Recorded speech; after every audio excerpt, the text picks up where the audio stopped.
សួស្តីបងប្អូនឥឡូវយើងបន្តដល់លំហាត់លេខ11ណានៅក្នុងមេរៀន solid សម្រាប់បងប្អូនថ្នាក់ទី9ឥឡូវយើងចូលរួមធ្វើទាំងអស់គ្នាតើបងប្អូនលំហាត់ហ្នឹងតូចមួយឯងលំប្រធានរៀងវែងប៉ុន្តែធ្វើបន្តិចទេធ្វើតែមួយខ្ទង់លំហាត់ហ្នឹងធ្វើតែមួយខ្ទង់តាមរូបមន្តផលធៀបផ្ទៃកាឡាអញ្ចឹងបងប្អូនត្រូវនឹករូបមន្តផលធៀបផ្ទៃកាឡារូបមន្តផលធៀបផ្ទៃកាឡាស្មើអីអូន s' លើ s ស្មើអីគេអូនផលធៀបផ្ទៃកាឡាស្មើអីរូបមន្តវាផលធៀបផ្ទៃកាឡាស្មើទៅនឹងការ៉េផលធៀបធាតុត្រូវគ្នាឬក៏យើងនិយាយខ្លីស្មើនឹងការ៉េផលធៀបដំណូចណាផលធៀបដំណូចគឺមានន័យថាគេបដូចរូបពីរដូចគ្នារូបពីរហ្នឹងបដូចឲ្យបានដូចគ្នាហើយយើងធ្វើផលធៀបផ្ទៃកាឡារូបទាំងពីរផលធៀបផ្ទៃកាឡាវាស្មើទៅនឹងការ៉េនៃផលធៀបដំណូចណាការ៉េនៃផលធៀបធាតុត្រូវគ្នាអញ្ចឹងកាលណាធាតុត្រូវគ្នាសំដៅទៅលើបើសិនជាចតុកោណកែងធាតុត្រូវគ្នាហ្នឹងគឺបដោយធៀបមួយបដោយផ្ទៃកាឡាធៀបមួយផ្ទៃកាឡាស្មើនឹងបដោយធៀបមួយបដោយលើកជាការ៉េឬក៏ស្មើនឹងទទឹងធៀបមួយទទឹងលើកជាការ៉េអញ្ចឹងណាអូនឥឡូវតោះយើងចាប់ផ្ដើមអានណាយើងចាំរូបមន្តហ្នឹងហើយអានធានលំហាត់ចូលរួមធ្វើទាំងអស់គ្នាមើលហើយធ្វើគិតពិចារណាផ្ទៃក្រឡានៃទីធ្លាសាលារៀនមួយផ្ទៃក្រឡានៃទីធ្លាសាលារៀនមួយមានរង្វាស់144សង់ទីម៉ែត្រអូនអានឡើយនេះប្រកាសជាឆ្ងល់លោកគ្រូអានដំបូងលោកគ្រូឆ្ងល់ដែរចុះផ្ទៃកាឡាទីធ្លាសាលារៀននេះតូចមែនផ្ទៃក្រឡានៃទីធ្លាសាលារៀនមួយមានរង្វាស់144សង់ទីម៉ែត្រការ៉េគឺថាតូចមែនដល់អានទៅមុខទៀតនៅក្នុងផែនទីទី1មានន័យថាទីធ្លាសាលាហ្នឹងគឺជារូបផែនទីទេគឺជាគេគូផែនទីទៅមានផ្ទៃក្រឡា144សង់ទីម៉ែត្រការ៉េហ្នឹងផែនទីទី1អញ្ចឹងមានន័យថាមានផែនទី2អានទៅមុខទៀតមានរង្វាស់144សង់ទីម៉ែត្រការ៉េនៅក្នុងផែនទីទី1ហើយមានរង្វាស់ស្មើនឹង256សង់ទីម៉ែត្រនៅក្នុងផែនទីទី2នៅផែនទីទី2ផែនទីទី2អូនអញ្ចឹងមានន័យថាវាមានផែនទី2ដែលគេគូសាលារៀនហ្នឹងម្នាក់នោះគេគូផែនទីទី1គេគូផែនទីទី1គូទៅផ្ទៃកាឡាបាន144សង់ទីម៉ែត្រការ៉េឯអ្នកទី2គូផែនទីទី2គូទីធ្លាសាលារៀនហ្នឹងដដែលគូផ្ទៃកាឡាសាលារៀនហ្នឹងដដែលគូទៅគឺ256សង់ទីម៉ែត្រការ៉េនៅក្នុងផែនទីទី2អូនយល់ឡើងហ្នឹងឯងមានផែនទី2អញ្ចឹងផែនទីវាមាន2អញ្ចឹងផែនទីអានេះផែនទីទី1អានេះផែនទីទី2ហើយវាធំជាងផែនទីទី2វាធំជាងអានេះទី2ព្រោះអានោះវាមានផ្ទៃកាឡា144សង់ទីម៉ែត្រការ៉េអានេះផ្ទៃកាឡាវា256សង់ទីម៉ែត្រការ៉េផ្ទៃកាឡាខុសគ្នាអញ្ចឹងអានេះធំជាងគេគូធំជាងមួយទៀតដោយដឹងថាវិមាត្រនៃទីធ្លានោះស្មើនឹង18សង់ទីម៉ែត្រក្នុងផែនទីទី1ក្នុងផែនទីទី1ហ្នឹងមានវិមាត្រហ្នឹងសំដៅទៅលើជ្រុងគឺ18សង់ទីម៉ែត្រណាជ្រុងផែនទីទី1មានជ្រុង18សង់ទីម៉ែត្រតើវិមាត្រនេះស្មើនឹងប៉ុន្មានសង់ទីម៉ែត្រនៅក្នុងផែនទីទី2អញ្ចឹងគេសួររផែនទីទី2ហ្នឹងមានវិមាត្រប្រមាណមានជ្រុងប្រមាណជ្រុងវាមានប្រវែងប្រមាណអញ្ចឹងគេនិយាយជ្រុងតែមួយអញ្ចឹងបែបតាមមើលប្រហែលជាទីធ្លាហ្នឹងគេគូសជាការ៉េតាមមើលប្រហែលជាការ៉េអានេះការ៉េណាឬក៏ចតុកោណកែងបើការ៉េទៀងទាត់ឡើងវិញជ្រុងការ៉េ18ការ៉េមិនមែន144ទេអញ្ចឹងប្រហែលជាបណ្ដោយអានេះប្រវែងបណ្ដោយវិមាត្របណ្ដោយរបស់ទីធ្លាទី1នេះណាទៅលើបណ្ដោយទីធ្លាទី1ស្មើនឹង18សង់ទីម៉ែត្រអញ្ចឹងបណ្ដោយរបស់ទីធ្លាទី2តើមានប្រវែងប្រមាណបណ្ដោយចតុកោណកែងលោកគូបណ្ដោយវែងឡើងលើចេះទៅមិនដែរអូនយល់ណាវិមាត្រនេះសំដៅទៅលើជ្រុងចឹងទីធ្លាហ្នឹងរាងចតុកោណកែងអានេះបណ្ដោយអានេះបណ្ដោយដែរហើយបើយើងឆ្ងល់ថាចុះលោកគ្រូមិនដឹងថា18ហ្នឹងបណ្ដោយព្រោះអីបើសិនជាវាការ៉េបើសិនជាការ៉េជ្រុងវាត្រូវ12ការ៉េទៅ144ណា12ការ៉េទៅ144អញ្ចឹងបើសិនជាយើងយក144ចែក18ប្រកាសជាឃើញតម្លៃមួយដែលតូចជាង18ហើយតម្លៃមួយតូចជាង18អញ្ចឹងវាជាទទឹងអានេះជាបណ្ដោយហើយ ចឹងយើងគេលំហាត់នេះគេកុំឲ្យនិយាយវែងឆ្ងាយគេមិនបាច់និយាយបណ្ដោយទៅតឹងនាំតែវែងឆ្ងាយគេថាវិមាត្រថាជ្រុងមួយចុះជ្រុងមួយនៃវិមាត្រហ្នឹងជ្រុងមួយនៃចតុកោណកែងទី1ហ្នឹងមានរវាស់ជ្រុងមួយនៃផែនទី1ហ្នឹងមានរវាស់18សង់ទីម៉ែត្រឲ្យរកជ្រុងមួយទៀតឲ្យរកជ្រុងមួយនៃផែនទី2ហ្នឹងតើមានប្រវែងប្រមាណបើដឹងថាផ្ទៃកាឡាវាយ៉ាង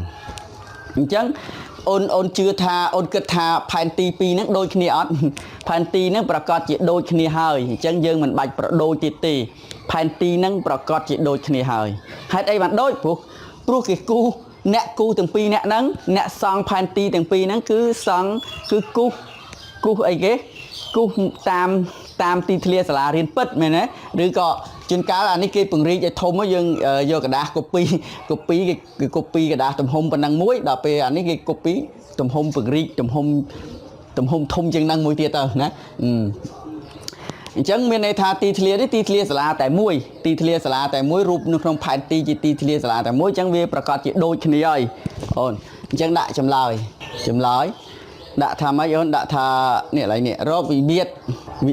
នៃផែនទីទី2វិមាត្រផែនទីទី2អញ្ចឹងតាមរូបមន្តផលធៀបផ្ទៃកាឡាតាមផលធៀបផ្ទៃកាឡាឬក៏យើងតាំងនេះតាំងដោយ x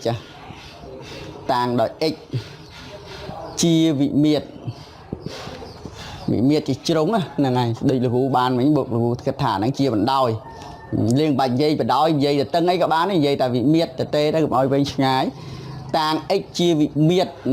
ផែនទីទី2អញ្ចឹងតាមរូបមន្តផលធៀបផ្ទៃកាឡានេះផលធៀបផ្ទៃកាឡា s' លើ s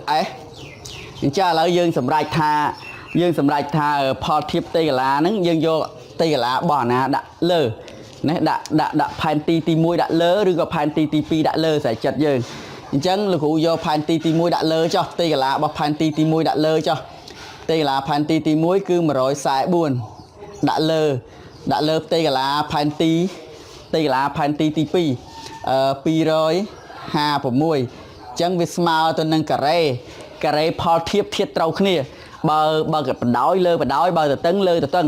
ហើយក៏យកទៅតាមនឹងដែរអានេះដាក់ផែនទីទី1អានេះក៏ត្រូវដាក់លើផែនទីទី1ដែរដាក់ផែនទីទី1ដាក់លើដែរបណ្ដោយរបស់ផែនទីទី1ដាក់លើដែរអញ្ចឹងផែនទីទី1ប្រវែងវាវិមាត្រវា18អញ្ចឹងផែនទីទី2វិមាត្រវាប្រកាសជាប្រវែងគេប្រវែងនៃ x យើងតាំងហ្នឹងស្មើ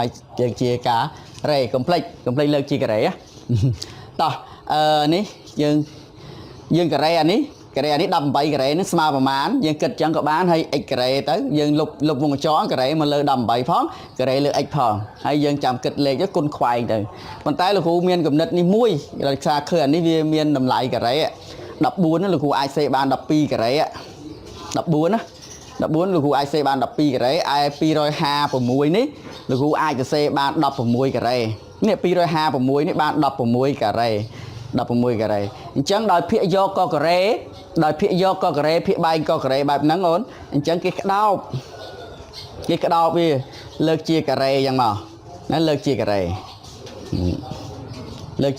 ស្មើ18ភាគ x លើកជាការ៉េដែរអញ្ចឹងអង្គទី1កការ៉េ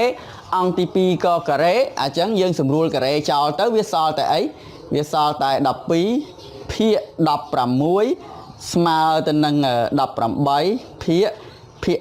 ទេអញ្ចឹងគោលដៅយើងទាញរក x គោលម្ដងចង់បាន x យើងនាំមក x មកគុណខ្វែងនាំមក x មក16គុណ18គុណ18ហើយចែកចម្រាស់នេះមកវិញមកចែក12អញ្ចឹងកាលណាលេខនឹងគុណវាឃើញខ្ទង់100ជាងហើយអញ្ចឹងយើងគុណទៅវាពិបាកអញ្ចឹងយើងចែកមុនយើងសម្រួលមកអូនសម្រួលអានេះ16នេះសម្រួលមើល12លោកគ្រូសម្រួលមើល12 16 x ដាក់ x ស្មើដែរ16ហ្នឹងលោកគ្រូសម្រួលមើល12 16សម្រួល12មានន័យថាលោកគ្រូសម្រួលនឹង4សម្រួល4ឥឡូវសម្រួល4បានសល់4អាក្រោមសម្រួលនឹង4ដែរវាសល់3អានេះ18អញ្ចឹង18ចែកនេះទៀត18សម្រួលមើលលេខ3នេះទៀតអញ្ចឹង18សម្រួលមើល3ទៅអញ្ចឹងអានេះសល់តែលេខ4នេះដដែលអានេះវាសល់តែ6អញ្ចឹង x ស្មើ4គុណ6អញ្ចឹង x ស្មើនឹង24សង់ទីម៉ែត្រអញ្ចឹងវិមាត្ររបស់ ទីធ្លាវិមាត្រផែនទីទី2គឺមានប្រវែងស្មើនឹង24សង់ទីម៉ែត្រហើយសួរថាបើយើងឆ្ងល់បើសិនជាយើងឆ្ងល់ថាចុះលោកគ្រូមិនដឹងថា144នឹង12ការ៉េ256នឹង16ការ៉េអាហ្នឹងលោកគ្រូធ្លាប់ចាំណាលោកគ្រូធ្លាប់ដឹងដោយថា16ការ៉េលោកគ្រូធ្លាប់ដឹងថា16ការ៉េវាស្មើនឹង256អញ្ចឹងច្រាស់មកវិញ256គឺវាស្មើនឹង16ការ៉េលោកគ្រូធ្លាប់ដឹងថា12ការ៉េ144អញ្ចឹងមានន័យថា144គឺ12ការ៉េវិញមកអញ្ចឹងយើងឆ្លើយដូចនេះមកអូនទៅទេដូចនេះមកដូចនេះវិមាត្រផែនទីទី2ផែនទីទី2គឺប្រហែលគឺ24សង់ទីម៉ែត្រចុះមិនដែរអូនយល់ទេអាចធ្វើខ្លួនឯងបានណាសាកល្បងធ្វើខ្លួនឯងមើលធ្វើកើតអត់លំហាត់នោះស្រួលសំខាន់អូនចាំរូបមន្តផលធៀបផ្ទៃកាឡាស្មើទៅនឹងការ៉េផលធៀបត្រូវគ្នាហើយបើយើងឆ្ងល់ថាចុះលោកគ្រូយើងធ្វើម៉េចដឹងថាលំហាត់នឹងប្រើរូបមន្តហ្នឹងអញ្ចឹងយើងអូនអានប្រធានលំហាត់ទៅវាមានសមត្ថកម្មឲ្យសមត្ថកម្មហ្នឹងមិនមានផែនទីទី1អានេះផែនទីទី1ដោយលោកគ្រូបានគូកាងដើមលុបចោលផែនទីទី1អានេះផែនទីទី2អញ្ចឹងផែនទីទាំងពីរហ្នឹងគឺគេបានគូសចេញពីសាលារៀនណាគូសជាគូសផែនទីហ្នឹងជាទីធ្លារបស់សាលារៀនតែមួយអញ្ចឹងមានន័យថាគឺផែនទីនេះគឺជាផែនទីសាលារៀនតែមួយអញ្ចឹងវាដូចគ្នាគ្រាន់តែគេគូសទំហំខុសគ្នាមួយទំហំតូចមួយទំហំតូចជាងមួយទំហំធំជាងអញ្ចឹងផែនទីនេះដូចគ្នាហើយផែនទីដូចគ្នាអញ្ចឹងហើយសមត្ថកម្មគេប្រាប់ផ្ទៃកាឡាមើលផែនទីទី1គេប្រាប់ផ្ទៃកាឡា144សង់ទីម៉ែត្រការ៉េផែនទីទី2គេប្រាប់ផ្ទៃកាឡាមិន256សង់ទីម៉ែត្រការ៉េប្រាប់ផ្ទៃកាឡាដូចគ្នាណាស្គាល់អីគេស្គាល់នេះស្គាល់វិមាត្រណាលោកគ្រូឧបមាគ្រូគិតថាហ្នឹងជាបណ្ដោយចុះ18សង់ទីម៉ែត្រទី1ហើយអានេះអត់ដឹងនេះឃើញទេអញ្ចឹងយើងមិនប្រើតាមរូបមន្តផលធៀបផ្ទៃកាឡាហ្នឹងផលធៀបផ្ទៃកាឡាស្មើទៅនឹងការ៉េផលធៀបត្រូវគ្នាហើយពេលបងអូនធ្វើលំហាត់បានច្រើនទៅណាពេលធ្វើលំហាត់បានច្រើនទៅវាជួបលំនាំច្រើនផ្លូវដែលយើងឆ្លងកាត់ដើរបានច្រើនគ្រាន់តែយើងកលេចឃើញយើងដឹងហើយកាលលេខឃើញដឹងថាលំហាត់ហ្នឹងប្រើរូបមន្តអីលំហាត់ហ្នឹងត្រូវដោះស្រាយតាមវិធីណាហើយអូខេអញ្ចឹងមានតែសង្ឃឹមលើបងអូនព្យាយាមដល់ខ្លួនឯងទេព្យាយាមមើលហើយធ្វើតាមគ្រូហើយធ្វើឡើងវិញអញ្ចឹងលំហាត់វីដេអូហ្នឹងមានតែប៉ុណ្្នឹងណាប៉ុន្តែជូនពរសំណាងល្អសុខភាពល្អទាំងអស់គ្នាចា៎ជួបគ្នានៅវីដេអូក្រោយ